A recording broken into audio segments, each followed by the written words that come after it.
You're listening to Dear Strategy, where we answer all of your questions on product and business strategy. And now, here's your host, Bob Caporelli. Welcome to another episode of Dear Strategy, where we answer all of your questions about product and business strategy. Real questions from real people in real companies, just like yours. Welcome back, strategy creators. We are in for another great episode. This question actually ties back to a question that was asked a few episodes ago. I think it was back in episode 61, where we talked about great versus not so great strategies. We talked about inspirational versus motivational strategies.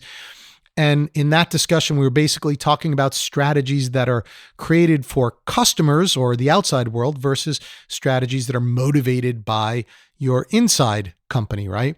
And the idea is companies that have strategies motivated purely by their own needs are usually not as effective as strategies as when you have companies that are inspired, or their strategies are inspired by outside needs, by customer needs, and so forth. So this question kind of ties back into that. It also ties back into a question that we asked last week around prioritizing things that you gather in feedback. So this kind of brings it all together. So the question is, Dear Strategy, how do you prioritize the needs of the customer versus business needs to develop a business strategy? So again, kind of tying into both of those things. So I'm going to try and answer this without being too repetitive. But the idea, of course, is that again, truly great strategies will be inspired by the outside world. Not so great strategies will probably be purely motivated from the inside world. But the truth is that every great strategy has some balance between those things, right? So obviously you're in it to make money. Obviously you need to grow. Obviously you need to support your employees and your shareholders and all the people that you're there to support. So those things are important. The idea though is that if you're only in it for them, then you're constantly trying to find ways to make the next buck, right? And I'm a huge Honeymooners fan, by the way. Those of you who don't know what that is, that's a show that was popular back in the 50s and they run a lot of reruns and so forth. I only say that because probably a lot of the generation coming up now haven't seen some of those reruns. But anyway, Honeymooners, Ralph Cramden, you know the story. And one of the things that was a recurring theme on that show is that he was always looking for the next get rich quick scheme, right?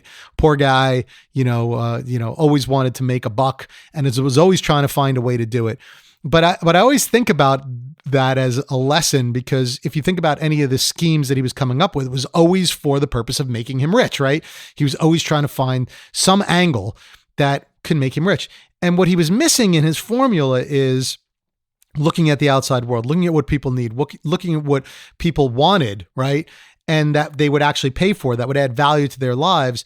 And those are the things that would ultimately reward you. And so these kind of get rich quick schemes have been the subject of a million sitcoms and a million, shows and a million movies.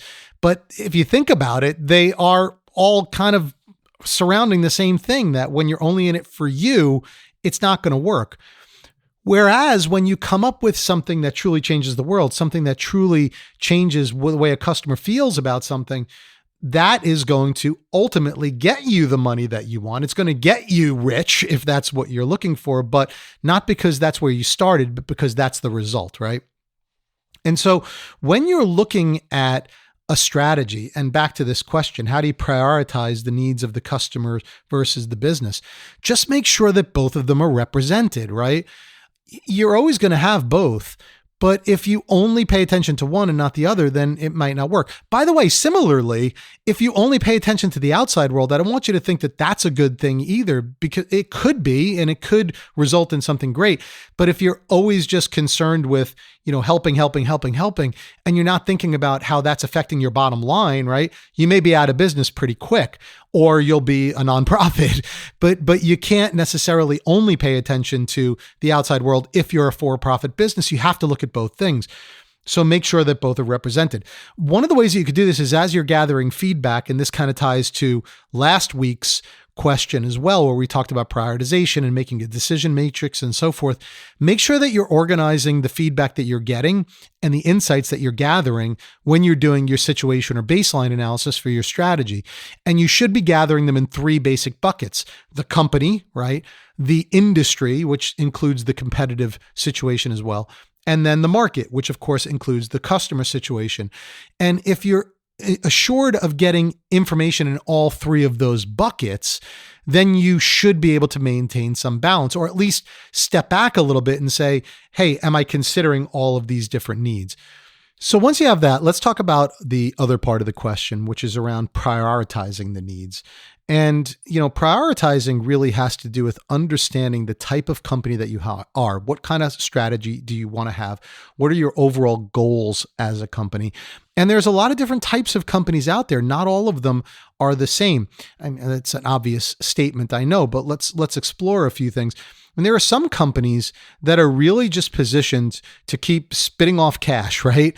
And what I mean by that is they have, long-term businesses. They're basically blue chip type companies, and their goal isn't to grow aggressively. Their goal certainly isn't to lose money in the short term.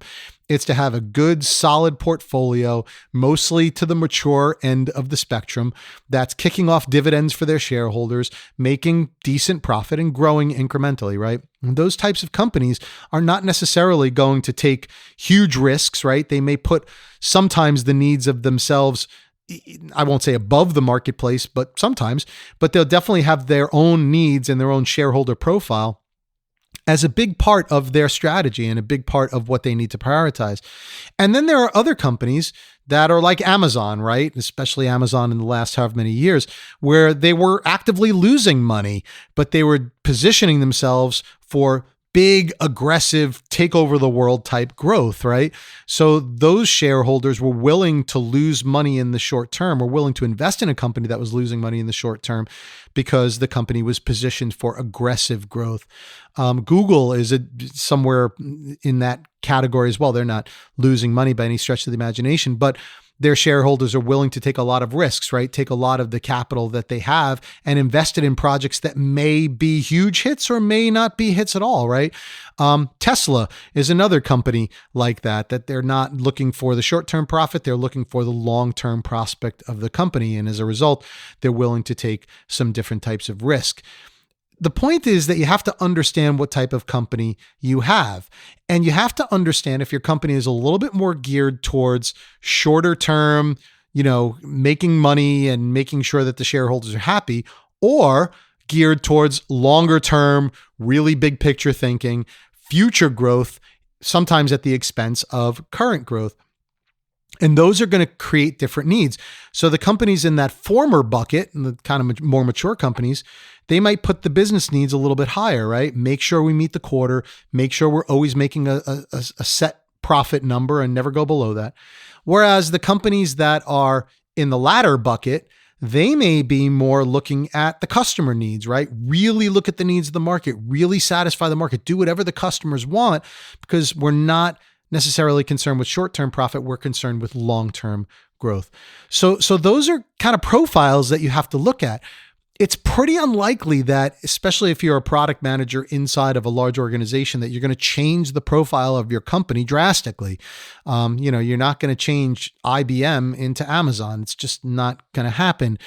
But understanding kind of the profile of your company, understanding the overall goals of your company, understanding the types of investors that you have, that's the thing that you want to do so that you can get this balance between customer needs and business needs. As far as a formula, can't give you one. I mean, there's really just not going to be any type of a formula that's going to allow you to calculate any of this stuff. A lot of it's something you feel, you observe, you take the best decisions based on what you know, and you put a strategy together that aligns with overall what your company and your shareholders are looking for. So hopefully that's a helpful answer. Again, if you have a question that you want to ask on the show, please go to dearstrategy.net or dearstrategy.com. Click on the Ask a Question link and you can go ahead and ask us a question, give us feedback on the show, whatever you'd like. Also, if you're interested in some of the tools and resources that we have available for you through our sponsor, which is also the company that I own, Strategy Generation Company, we provide training and tools and resources for strategy creators everywhere, in companies large and small. So please go to that website, strategygeneration.com, and you can take advantage of some of the downloads we have there, and hopefully even take a class, bring us into your company, and let us help you build your strategic plan. Until then, don't forget to make time for the plan, and we will see you back here on another episode of Dear Strategy. Thanks again for joining. Thank you for listening to Dear Strategy with Bob Caparelli. To learn more or to submit a question to be featured on our show, please visit us at dearstrategy.net.